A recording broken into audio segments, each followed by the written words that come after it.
Ya Nabi salam alaika, Ya Rasul salam alaika.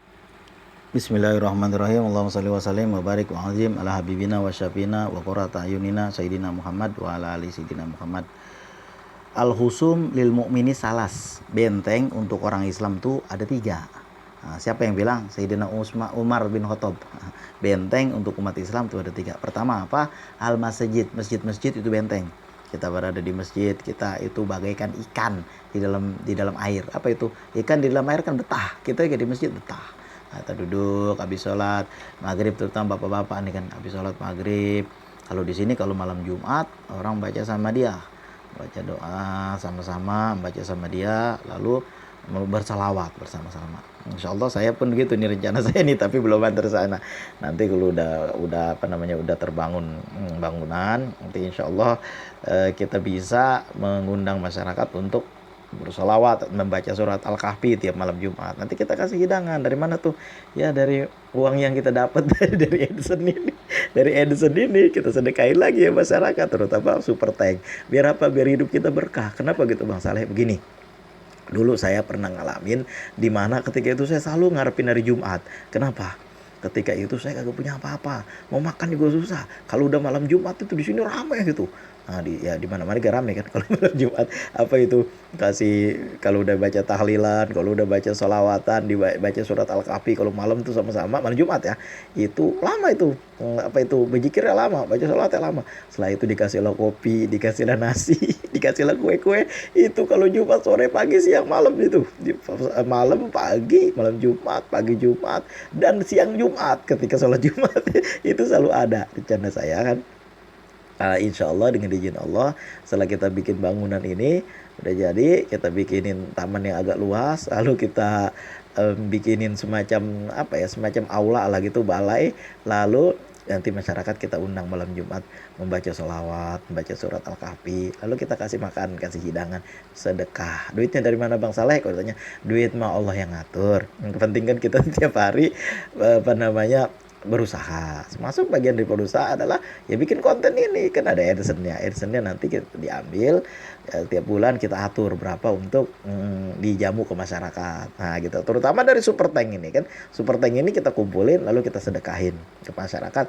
Nanti kalau mungkin ada orang yang di rumahnya belum pada makan, di rumah nggak ada apa-apa, mereka bisa mendapatkan sekurang-kurangnya sejumat sekali makan bisa enak begitu kan, ada ayam, ada daging gitu lah kira-kira. Apa itu ya, cita-citanya begitu ke depannya. Mudah-mudahan Allah ijabah. Amin ya mujibas sailin. Nah, apa yang mau dibilang hari ini, mau diomongin hari ini tentang benteng untuk umat Islam, namanya juga benteng tempat kita berlindung dari serangan-serangan. Ya serangan apa aja? Serangan hawa nafsu kita sendiri, serangan dari orang-orang zalim. Apa itu? Pertama masjid yang seperti tadi al-masajid. Kata Sayyidina Umar nih. Kedua apa? Yang kedua adalah zikrullah, membaca nama Allah, termasuk menyebut nama Allah, termasuk kalimat Abdul zikri fa'lam annahu la ilaha illallah. Nah, itu kita ulang-ulang. Jadidu imanakum. Rasulullah bersabda, kama qala Rasul, jadidu imanakum, perbaharuilah imanmu. Nah, Rasulullah berkata kepada sahabat-sahabatnya, bersabda pada sahabatnya, juga kepada kita ini. Kaifa nujadidu imanana ya Rasulullah? Nah, bagaimana kami memperbaharui iman kami ya Rasulullah caranya? Jadidu imanakum bila ilaha illallah. Perbaharurilah imanmu dengan selalu mengucapkan la ilaha illallah, la ilaha illallah, la ilaha illallah. Nah itu.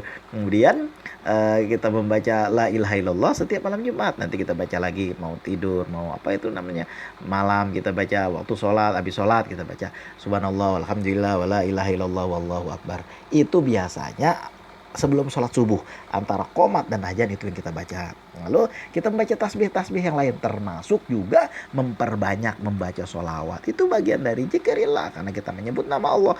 Allahumma sholli ala Muhammad wa ala ali Muhammad di dalam sholat. Allahumma sholli ala Sayyidina Muhammad wa ala ali Sayyidina Muhammad di luar sholat.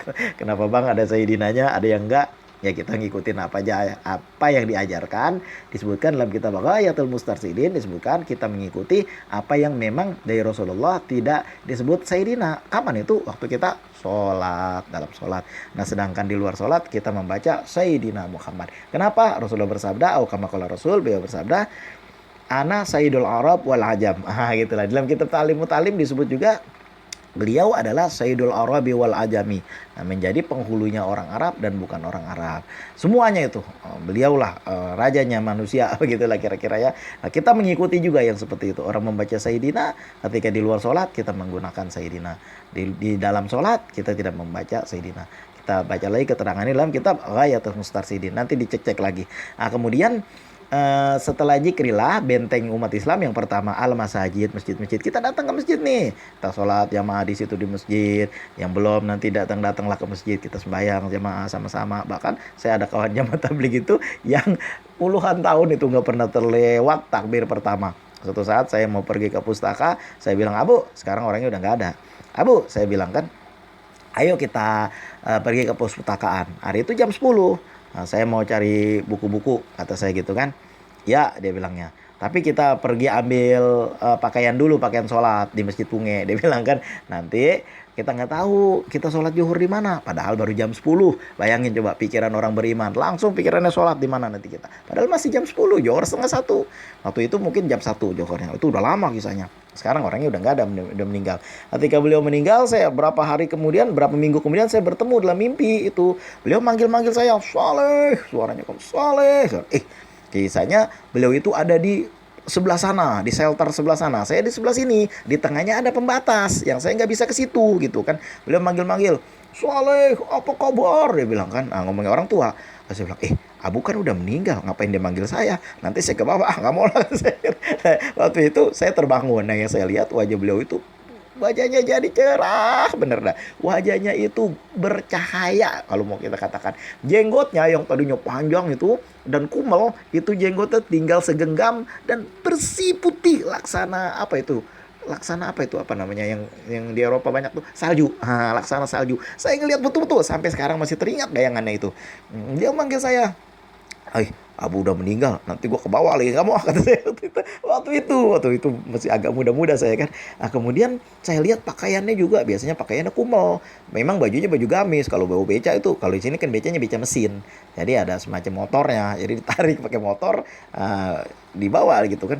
Nah, kemudian biasanya bawa beca mesin itu bajunya biasanya kumel, tapi ini bajunya saya liatin baju gamisnya putih betul, wajahnya bercahaya. Ketika itu saya nggak sadar apa-apa tuh, maksud saya nggak kepikiran itu. Ketika saya bangun, Masya Allah, tadi saya bermimpi ngelihat Abu. Kata saya kan, itu wajahnya kok bercahaya, lalu jenggotnya kok rapi bener, biasanya kumel, lalu bajunya putih betul, agak kumel. Nah itulah orang yang rajin banget ke masjid itu. Selalu diingatkan saya, mana Saleh nih, belum datang ke masjid, udah gini hari ini. Sering banget kalau nggak ada telat dijemput sama dia ke rumah. Bahkan saya bilang, Abu udah kemarin, nanti habis jamaah kemari, habis sholat zuhur kita makan sini. Waktu buka puasa juga, waktu sahur juga ada itu berapa kali saya undang, karena merasa enak orangnya. Kalau lebaran itu dia orang udah tua, umurnya udah sekitar waktu itu udah sekitar 65-an lah. Ketika waktu lebaran, akhir Idul Fitri, datang dari kampungnya mama keluarganya, itu yang pertama didatang ke rumah saya. Saya pernah nih juga. Saya mau ke rumah mertua, dia udah datang lagi kemari. Udah enggak apa-apa lah, sini dulu, kata saya. Abu, nanti siang-siangan dikit nih makan kue dulu. Ada kue yang beliau senang itu. Itu kue itu selalu saya kasih itu. Saya bilang kalau udah mau akhir-akhir bulan puasa, jangan lupa bikin kue itu. Ada rate namanya kue di sini kan, itu bikinin. Kadang Abu nanti kemari, dia suka kue itu, bikin yang banyakkan dikit, nanti kadang dia bawa pulang, selalu itu bikin. Ya sejak beliau nggak ada lagi, saya udah nggak bikin lagi, udah males kan. Kalaupun bikin isi sedikit itu kue itu. Dulu semangat bikin kue itu, karena beliau selalu datang tuh, selalu nanya, ini kue tempat Saleh ini, yang ini enak, dia bilang kan. Nah itu, jadi beliau tuh rajin betul ke masjidnya. Pengen tahu aja saya nggak datang, dijemput sama dia. Kalau yang lain kan nggak, cuma bilang, kenapa nggak ke masjid? Ini itu segala macam kan. Tapi kalau beliau tuh kagak banyak ngomong, datang ke rumah saya dipanggil-panggil sama dia, Saleh, ayo, dia bilang. Udah keluar juga saya. Kemudian yang ketiga adalah Setelah pertama al-masajid, benteng umat Islam. Yang kedua zikrullah. Yang ketiga watilawatil Quran, dan membaca kitab suci Al-Quran. Nah, apalagi mau bulan puasa. Sekarang juga yang nggak kita bukan bulan puasa kita baca. Dulu saya punya cita-cita pengen baca Al-Quran sehari 5 juz. Dulu sekali. Nah, kita usahakan, sekarang udah semakin sibuk, bener dah. Sibuk sama apa? Baca salawat. Ya baca Quran juga kita baca. Saat kita baca Quran juga kita baca, cuma intensitasnya nggak seperti dulu. Dulu kan ada tuh apa namanya, one day one juz, satu hari kita usahakan 1 juz. Kalau nggak pagi-pagi kita sebelum sholat subuh, habis sholat subuh atau sebelum sholat subuh, habis sholat subuh lah kita baca Quran itu berapa kali? Ya 1/4 juz. Nanti apa namanya, menjelang maghrib biasanya kita baca juga habis maghrib baru udah kita baca setengah juz, 1 juz juga kan. Dulu waktu di pesantren lebih banyak lagi itu. Nah itulah kita membaca Quran, karena Quran itu bagian daripada bentengnya umat Islam yang disampaikan oleh Sayyidina Umar bin Khattab radhiyallahu anhu. Kemudian surat Al-Waqiah juga kan bagian daripada benteng. Benteng kita dari apa? Dari pakoh, dari kemiskinan, dari kesusahan, dari penyakit pakoh disebutnya itu. Siapa yang membaca surat Al-Waqiah, dia akan selamat dari penyakit pakoh. Nah itulah kita ikuti itu. Mudah-mudahan hadis ini kita ikuti. Mudah-mudahan namanya untuk Pak Doilul Amal, insya Allah berkahnya ada. Kita baca, karena walaupun kagak ada hadisnya juga yang namanya baca Quran mah kan ayat Quran. Allah ya, firman Allah kita baca, insya Allah ada berkahnya. Faidza quri'a Qur'ana fastami'u ilaihi. Apabila dibacaan Quran, maka dengarkanlah Quran itu. Mudah-mudahan kita mendapatkan rahmat. Kalau rahmat Allah udah turun, semua masalah kita bisa hilang. Kita membaca surat Al-Waqiah yang sering saya sampaikan, berkali-kali kita baca. Jangan bacanya sekali. Bang, saya baca sekali. Sekali. Kalau itu dikasih dia 1.000 mau nggak? Mau. Kalau 1.000-nya berkali-kali mau nggak? Mau. 1.000-nya dikasih 1.000.000 kali mau nggak? Mau. Ya begitulah kita. Bukannya Al-Quran dibanding-bandingin dengan duit, bukan itu. Nanti ada lagi orang yang ngomong kayak begitu. Ini mah istilahnya apa ya, kalau ente disuruh ini mau kagak, nggak mau, nah begitulah kira-kira. Ente disuruh gini mau nggak, mau tapi sekali. Kalau misalnya dikasih duit 10 kali mau nggak, 100.000, 1 juta mau nggak, mau. Ya cuma begitu. Bukannya ayat Quran dibanding-bandingkan dengan duit atau untuk mencari duit, bukan itu. Nanti melebar kemana-mana. Ada aja orang yang pengen berdebat. Kita tidak mau melayani berdebat, karena saya pernah dengar dari kawan saya sendiri yang bilang, siapa yang menghindari debat, walaupun dia benar, insya Allah diberikan pahala yang lebih berkah, lebih baik lagi. Sikum wa nafsi bitaqwallah. Mudah-mudahan ada hikmahnya, ada berkahnya. Kita ikuti itu benteng umat Islam dibilang sama Sayyidina Umar.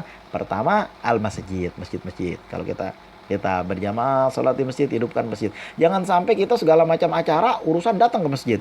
Ada makan datang, ada maulidan datang, ada kuduri datang, ada tahlilan datang, semua datang kecuali sholat. Kecuali sholat jamaah nggak datang. Susah juga itu. Dulu saya waktu masih tinggal di kota, rumah saya dekat masjid. Jadi kan semua acara di masjid saya kagak datang kecuali sholat. Kecuali sholat jamaah baru saya datang.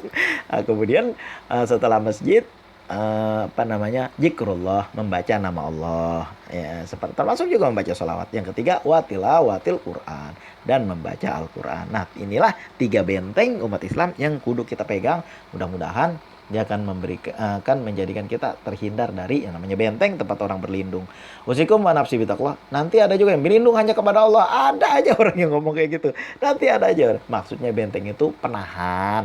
As-saumu junnatun, kan Rasulullah bersabda, as-saumu junnatun, puasa itu benteng, ya enggak? Ada hadisnya seperti itu. Rasulullah menyebutkan, kama qala Rasul, as-saumu junnatun, puasa itu benteng. Usikum wa nafsi bitaqwallah. Semoga ada berkahnya, ada hikmahnya. Terima kasih atas segala perhatian, mohon maaf atas segala kekurangan. Assalamualaikum warahmatullahi wabarakatuh.